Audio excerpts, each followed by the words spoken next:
Hi viewers, welcome to Nandini's pantry. இன்றைக்கி சூப்பரான தஞ்சாவூர் சாம்பார் பொடியை வச்சு கொண்டைக்கடலை கத்திரிக்காய் பிட்டில் தான் பண்ண போகிறேன். இதுக்கு ஏதோ ஒரு பேர் சொன்னீங்களா? கடல் நிவர்த்தி குழம்பு. அதாவது புளிக்குழம்பு வச்சாலும் சரி, இல்லை சாம்பார் வச்சாலும் சரி, வியாழக்கிழமை அன்றைக்கி கொண்டைக்கடலை சேர்த்துக்கிறது ரொம்ப ரொம்ப நல்லது. அது நல்ல விஷயத்துக்காக வாங்கின கடனாக இருந்தாலும் சரி, இல்லை நமக்கு தேவைக்கு வாங்கின கடனாக இருந்தாலும் சரி, எதுனாலும் சீக்கிரம் அடைஞ்சிடும். வியாழக்கிழமை நீங்கள் கொண்டைக்கடலை சேர்த்துக்கிற பழக்கம் இருந்துங்க. சுவாமிக்கு சுண்டல் வச்சு நேர்த்தியம் பண்ணி அப்படியே சாப்பிடலாம், அப்படி குழம்பு வச்சு சாப்பிடலாம். தட்சிணாமூர்த்திக்கு மாலையாக ஊற வச்சு மாலையாகவும் கொடுத்து போடலாம். கண்டிப்பாக இந்த மாதிரி வியாழக்கிழமை குழம்பு வச்சு செஞ்சு சாப்பிட்டு உடனே டிஃப்ரென்ஸ் எதையுமே நம்பணும். நம்பிக்கை இருந்தால் கண்டிப்பாக ஜெயிக்கலாம். உடம்புக்கு இது ரொம்ப நல்லது. வாங்க அது குயிக்காக பார்க்கலாம். சாம்பாருக்கு நம்ம தோரம்பருப்பு வேக வச்சுக்கலாம். 50 ml அதில் 2 இது போட்டுக்கலாம். மஞ்சள் பொடி சேர்த்து,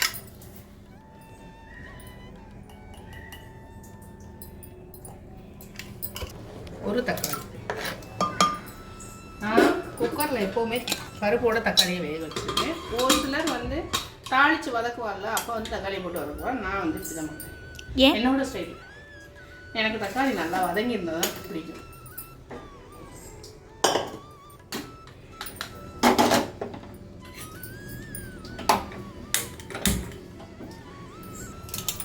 இது ஒரு 6-7 மணி நேரம் ஊறிடுச்சு. நல்லா நீங்கள் ஓவர் நைட் ஊறப்பட்டாலும் சரி, இல்லை இப்போ காலையில் எழுந்திரிச்சு ஊறப்பட்டிங்கன்னா கூட 12 மணிக்குள்ளே ஊறிடும். 6 மணிலேருந்து ஒரு 12 மணி வரைக்கும்.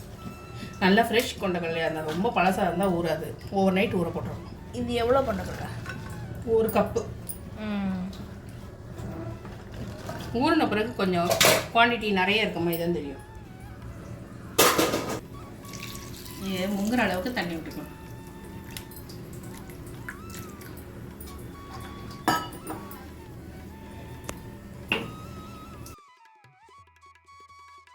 லைட்டாக மஞ்சள் பொடி, தேவையான அளவு கல் உப்பு போட்டுண்டாச்சு. மஞ்சள் பொடி ஒரு 1/4 டீஸ்பூன் அளவு போட்டுண்டாச்சு. இப்போ குக்கரை மூடி வச்சு ஒரு 5-6 விசில் வச்சுருவோம். இதில் பருப்பு வச்சாச்சு, இதில் கொண்டைக்கடலை வச்சாச்சு. இப்போ காய் நறுக்கின்னு இருக்கீங்க. அப்புறம் அந்த பொடியும் தஞ்சாவூர் ஸ்டைல் சாம்பார் பொடியும் ரெடி பண்ணி வச்சாச்சு. ப்ரிப்பரேஷன்லாம் பண்ணியாச்சு, ஊற போட்டு வச்சாச்சு. ஓகே. இது பிட்லைக்கு நல்லா கெட்டியாக தான் வைக்கணும். நான் எப்போவுமே பிட்டில் கொஞ்சம் நீர்க்க தான் வைப்பேன். ஆக்சுவலாக பிட்லனாலே கூட்டு மாதிரி தான் இருக்கும், கெட்டியாக இருக்கும், அமிர்தமாக இருக்கும், ஃபஸ்ட் கிளாஸாக இருக்கும். ஆனால் இந்த பிட்லைக்கு நம்ம வறுத்தரைச்ச பொடியோட தேங்காய் சேர்த்து தான் நம்ம இது பண்ணுவோம், அரைச்சி விடுவோம். அதுக்கு நான் ஒரு 1/2 கப் அளவு தேங்காய் எடுத்துட்டுருக்கேன். வறுத்தரைச்ச பொடினா இந்த பொடி காமிங்க. தஞ்சாவூர் சாம்பார் பொடி. ஓகே. வறுத்தரைச்ச பொடி,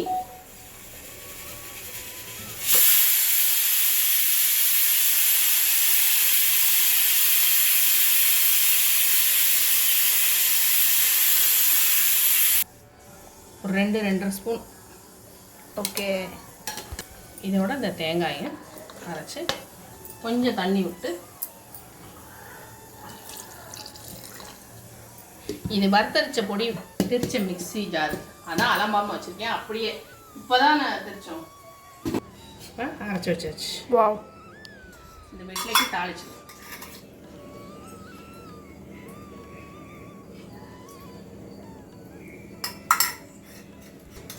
ஒரு டேபிள் ஸ்பூன் அளவு எண்ணெய் விட்டுருக்கேன். நான் 1/4 டீஸ்பூன் கடுகு,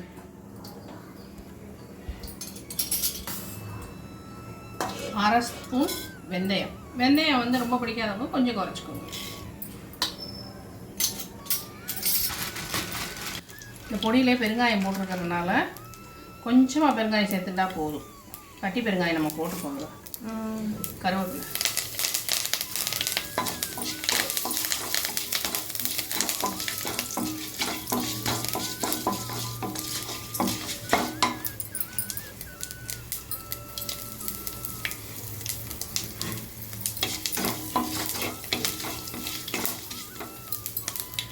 இப்போ கத்திரிக்காய் ஒரு சின்ன பீஸ், இந்த இவ்வளோ நீள பீஸ் முருங்காயை கட் பண்ணி வச்சுருக்கேன். ஒரு 4-5 அதையும் சேர்த்துக்கலாம்.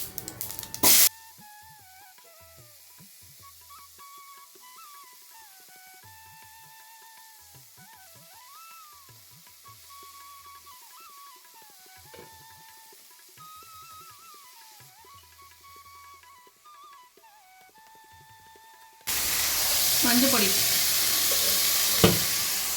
கொஞ்சமாக, மஞ்சள் பொடி 1/4 டீஸ்பூன் கம்மியாக தான்.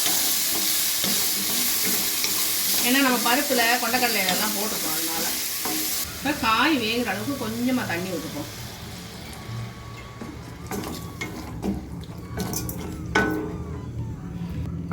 கொண்டக்கடலையில் உப்பு சேர்த்து தான் நம்ம வேக வச்சுருக்கோம். அதனால் இந்த குழம்புக்கு உப்பை பார்த்து நிதானமாக போட்டுக்கோங்க.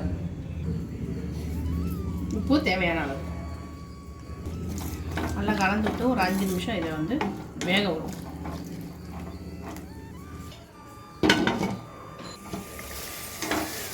ஒரு 2-3 நிமிஷம் ஆச்சு, இது வேகட்டும். அதை வந்து அதுக்குள்ளே வந்து நம்ம இதுக்கு தேவையான அளவு ஒரு சின்ன நெல்லிக்காய் சைஸ், சின்ன எலுமிச்சம்பழம் சைஸ் அளவு புளி எடுத்து வச்சுருக்கேன். அதை இதில் விட்டுடலாம்.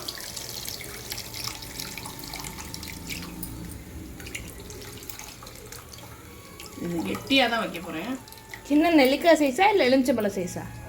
சாரி, சின்ன எலுமிச்சம்பழம் சைஸு, நெல்லிக்காய் சைஸ், பெரிய நெல்லிக்காய் இருக்குல்ல அந்த சைஸ் அளவு புளி. சின்ன சைஸ் எலுமிச்சம்பழமும் சரி, பெரிய சைஸ் நெல்லிக்காயும் சரி ஒரே அளவு தான், கரெக்டா? ஆமாம். இருந்தாலும் இதை நல்லா கலந்து விட்டுட்டு புளி தண்ணியில் இது கத்திரிக்காய் வெந்து வரட்டும்.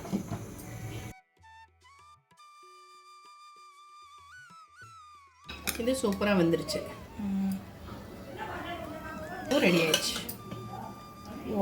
அழகாக வெந்துருச்சு. கத்திரிக்காயும் நல்லா வெந்துருச்சு.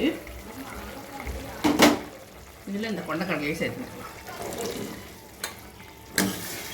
அந்த புளிப்பு இது அதோட சேர்ந்து வரணும்ல, அதுதான். அரைச்ச விழுதையும் கொஞ்சம் தண்ணி கலந்து அதோட நம்ம சேர்த்துக்கலாம்.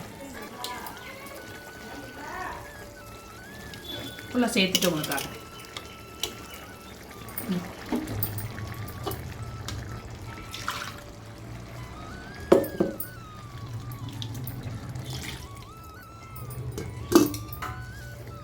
நல்லா கலந்து விட்டுட்டு காட்டுறேன்.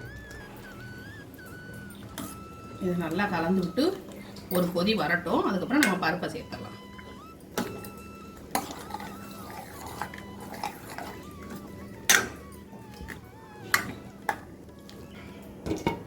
ஒரு கொதி வரட்டும். இல்லை, இது நான் இப்போ தான் குறைச்சி வச்சேன், நான் அடி பிடிச்சிடக்கூடாதுன்னு. இப்போ இதில் பருப்பை சேர்த்துடலாம். ஒரு 5 நிமிஷம் நல்லா கொதிச்சிருச்சு.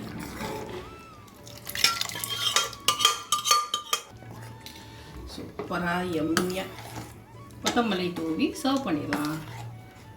ஃபஸ்ட் கிளாஸ் கொண்டக்கடலை கத்திரிக்காய் பெட்டில். ஆக்சுவலாக முருங்காயில் கத்திரிக்காவும் கொண்டக்கடலையும் போட்டு தான் பெட்டில். நான் முருங்காய் எக்ஸ்ட்ராவாக ஆட் பண்ணியிருக்கேன், அவ்வளோதான். சூப்பர் டேஸ்ட், வாசனையே பிரமாதமாக இருக்குது. இல்லைக்குதா?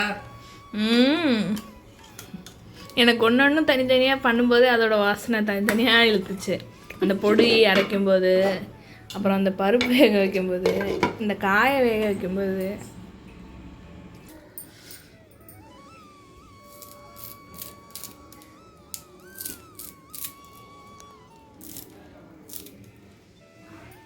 கொத்தமல்லி யம்மியான பிட்டில் ரெடி ஆயிடுச்சு. பருப்பு இது பண்ணதுக்கப்புறம் ஒரு கொதி வரணுமா? ஒரே ஒரு கொதி. நமக்கு ராவாக இருக்கிறது மாதிரி இருக்கக்கூடாது. எல்லாம் டேஸ்ட்டும் அந்த புளிப்பு உரப்பு எல்லாம் மிங்கிள் ஆகணும்ல. இப்போ வந்து இதை சர்வ் பண்ணிடலாம்.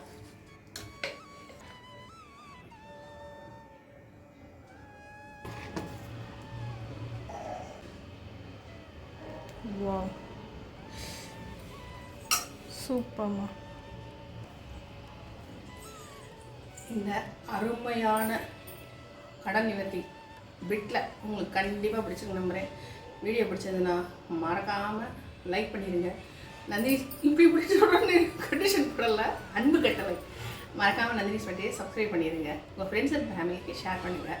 டைம் எடுத்து என்னோடய வீடியோ பார்க்குற எல்லாருக்கும் ரொம்ப ரொம்ப நன்றி. அவங்களும் நல்ல ஆயுள் ஆரோக்கியத்தோடு சௌக்கியமாக குடும்பமாக சந்தோஷமாக இருக்கணும், நிம்மதியாக இருக்கணும். அதே மாதிரி நீங்கள் எங்களையும் வாழ்த்துங்க. மறக்காமல் நந்தினிஸ் ஃபேண்டே சப்ஸ்கிரைப் பண்ணிவிட்டு வீடியோவுக்கு லைக் பண்ண மறந்துடாதீங்க. தேங்க்ஸ் ஃபார் வாட்சிங். பாய் பாய். நல்லா ஹெல்த்தியான ஃபுட்ஸுக்கு நந்தினிஸ் ஃபேண்டே சப்ஸ்கிரைப் பண்ணி வச்சுக்கோங்க. ரெசிபியை மறக்காமல் ட்ரை பண்ணி பாருங்கள். இந்த ரெசிபியை கண்டிப்பாக ட்ரை பண்ணி பாருங்கள். இந்த மாதிரி பொடியெல்லாம் திரிச்சு வச்சுக்கோங்க. அருமையாக விதவிதமாக ஹோட்டலில் தேடி போகவே தேவையில்லைங்க. வீட்டில் விதவிதமாக பண்ணி சாப்பிட்லாங்க. எல்லா ரெசிபியுமே நல்லா பண்ணலாம், அதிலே பண்ணலாங்க ரெசிபிஸ். ஏங்க பீட்சா, பர்கர், இந்த மாதிரி ஃபாஸ்ட் ஃபுட் ஐட்டம் இதெல்லாம் வந்து டெய்லி சாப்பிட முடியுமா? யோசிச்சு பாருங்கள் எல்லோரும். இது தான் அதெல்லாம் பார்த்துட்டு அன்னதிரேஷமாகி மூஞ்சி அடித்து பிடிக்காமல் போய் உடம்பு முடியாமல் போய் பேக் டு த பெவிலியன்ற மாதிரி இதுக்கு தான் வருவோம் நம்ம. அதனால் இதுதான் என்றைக்குமே பர்மனண்ட், நிரந்தரம். அதனால் கண்டிப்பாக இந்த ரெசிபியை ட்ரை பண்ணி பாருங்கள். பாய். டேஸ்ட் பண்ணி பார்த்துருவோமா? கையாக வா, கொதிக்க கொதிக்க இருக்குது. சூப்பராக அருமையான தஞ்சாவூர் சாம்பார் பொடி போட்ட பிட்டில் கொண்டக்கடலை குழம்பு வியாழக்கிழமை மறக்காமல் வச்சுருங்க. கொண்டக்கடலை ஏதாவது ஒரு விதத்தில் சேர்த்துருங்க. அருமையான, நான் சொல்கிறேன், நம்பிக்கையோடு செய்யுங்க. கண்டிப்பாக கடை நிவர்த்தி ஆகும். தட்சிணாமூர்த்தி அவரை நினச்சிட்டே நீங்கள் செய்யுங்க. கண்டிப்பாக நடக்கும். ஆவி பறக்குது.